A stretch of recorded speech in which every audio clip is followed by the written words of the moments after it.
تمشي تقول في ميكروفون كل عمال صناع الاساس محافظه دمياط تيجي قدام الامن تعمل الجمعيه عموميه للبلد ويتم لا مؤاخذه تشكيل هذه الجمعيه والانتخابات وتخرج الصناع من تحت كلمه التجار. الصانع صانع والتاجر تاجر.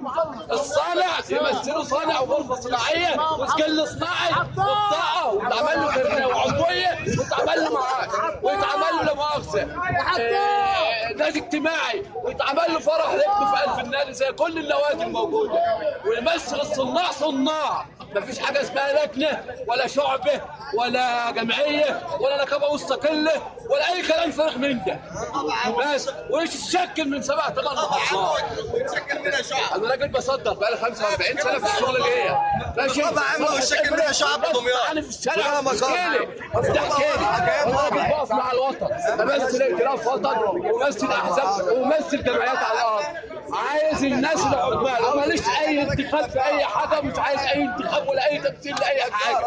انا بمثل الشارع الغلبان بس. لما انزل انتخابات لا، بفكر في انتخابات لا، عايز ابقى عضو في جمعيه لا، في نقابه لا، في شعبه لا، في نقابه عمال وصناع اساس لا.